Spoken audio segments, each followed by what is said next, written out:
Les premiers Mirage 2000 français ont été livrés à l'Ukraine.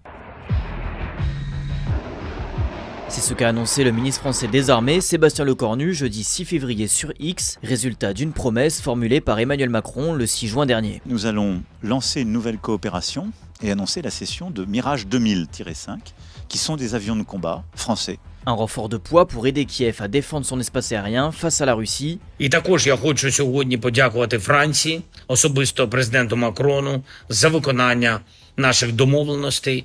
Наші повітряні сили доповнені тепер міражами, французькими літаками. І це ще один етап розвитку української військової авіації. Зможемо виконувати більше завдань. Le nombre officiel d'avions de chasse livrés à Kiev n'a pas été communiqué pour des raisons de sécurité, mais selon un rapport budgétaire de l'Assemblée nationale publié à l'automne, 6 des 26 exemplaires de Mirage 2000 5F que compte l'armée de l'air et de l'espace française devaient être cédés à l'Ukraine. Un chiffre qui n'a été ni démenti ni confirmé par le ministère des Armées, toujours pour ces raisons de sécurité. Spécialisé dans le combat aérien, cet avion de chasse servira surtout à défendre l'espace aérien ukrainien, selon Xavier Titelman, un ancien aviateur militaire et spécialiste des questions de défense, interrogé par Le Parisien. Ces avions seront capables d'intercepter les missiles de croisière à longue portée. Dans un premier temps, les Ukrainiens vont s'en servir en arrière-base pour protéger les civils et les centrales électriques. Depuis la promesse d'Emmanuel Macron, des pilotes et mécaniciens ukrainiens ont été formés en France sur ces fameux Mirage 2000 5F qui ont été modifiés pour correspondre aux besoins opérationnels de l'Ukraine.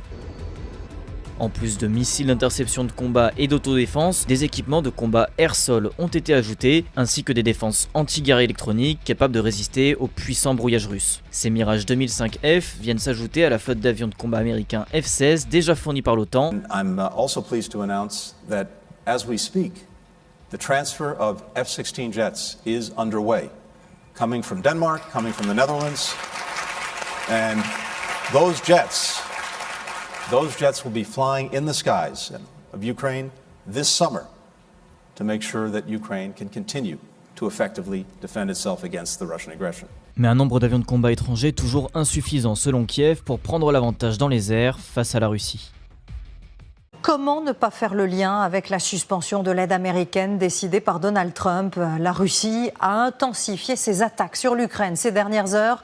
14 personnes sont mortes dans ces frappes et sur le front, Moscou cherche à pousser son avantage avant d'éventuelles négociations. C'est dans ce contexte qu'hier, les Ukrainiens ont utilisé pour la toute première fois les Mirage 2000 livrés par la France il y a un mois. Les détails avec Laszlo Gelabert et Chloé Barbeau. C'est depuis le cockpit de ces Mirage 2000 dernière génération que ces photos ont été prises. Dans le ciel ukrainien, ces avions de chasse abattent un missile russe qui visait un site énergétique. Des appareils livrés par la France il y a un mois, Volodymyr Zelensky s'en réjouit. Les Mirages fournis par la France ont été utilisés pour protéger le ciel ukrainien.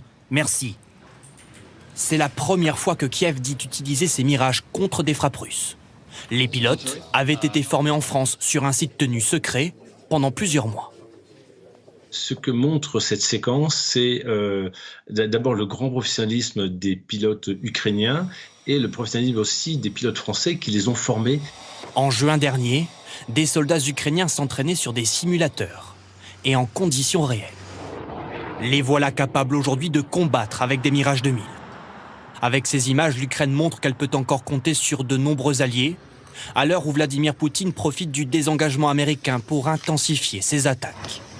Alors c'est un événement parce que c'est un peu couvert par le fait qu'on parle beaucoup de négociations, mais on ne sait pas combien de temps elles vont durer, on ne sait même pas si elles vont aboutir, et de toute façon, les Ukrainiens auront besoin d'une force militaire puissante pour assurer aussi leur sécurité, même s'ils obtiennent des garanties de la part d'Occidentaux, peut-être pas tous, mais de certains, il leur faudra une force militaire conséquente.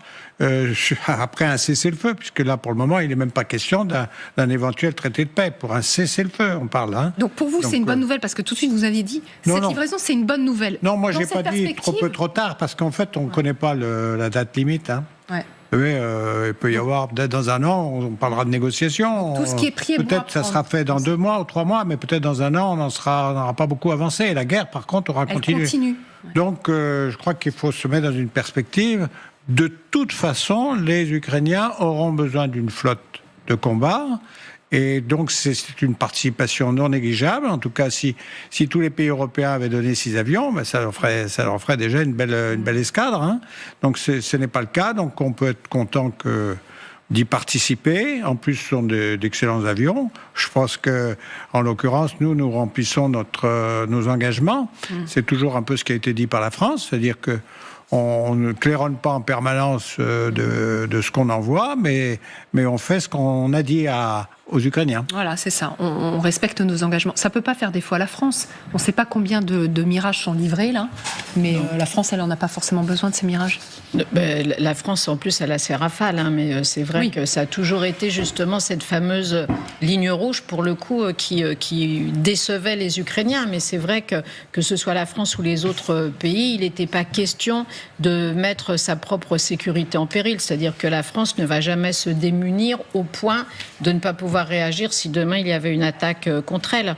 Donc non, la France a conservé tout ce qui était nécessaire en cas de conflit. Sur ces avions, Marion Buchet, justement, on a les moyens d'en donner plus parce que ça va être un enjeu crucial aussi, c'est d'aider l'Ukraine à résister à ces attaques russes qui sont de plus en plus denses et intenses manifestement au cours de ces derniers jours. Qu'est-ce qu'on peut donner de plus? Effectivement, plus de mirages. Ils n'ont peut-être pas assez de pilotes formés, ne serait-ce que pour les faire voler aujourd'hui. Alors, votre question, elle est intéressante, mais elle souligne aussi le fait que je pense que tout le monde a à peu près entendu parler de l'allocution du président de la République cette semaine et qui souligne bien le contexte extrêmement incertain et le fait que l'Europe doit également assurer sa sécurité, donc via l'aide qu'elle apporte aux Ukrainiens, mais aussi que on ne doit pas tout emmener en Ukraine parce qu'il faut qu'on soit capable de réagir si jamais on a aussi des soucis chez nous. Et donc, les Mirage 2000-5, c'est une flotte qui n'était pas extrêmement importante dans l'armée de l'air française, puisque on avait au départ une 50aine d'avions, on en a un petit peu moins de 40, on a au final un petit peu moins de 40, on en donne 6. Ce qui est sûr, c'est qu'une patrouille, c'est en général 2 à 4 avions, que vous avez parfois des problèmes mécaniques qui vous obligent à changer d'avion, et que donc 6, c'est vraiment un minimum pour qu'on puisse faire voler régulièrement ces avions-là.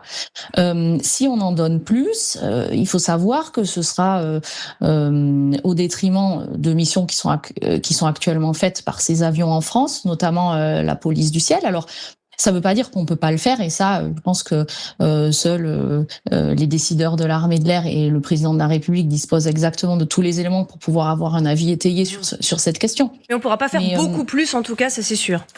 On ne pourra pas faire énormément plus. Et il faut savoir qu'aussi, en plus d'assurer la protection de notre territoire et d'aider les Ukrainiens, on a également d'autres opérations qui sont en cours, également en soutien des pays baltes, avec notre participation à l'opération Enhanced Air Policing en Lituanie, où on a actuellement 2 Rafales qui sont déployés et qui ont notamment intercepté des avions russes dans ce cadre-là, avec 7 interceptions depuis le mois de décembre.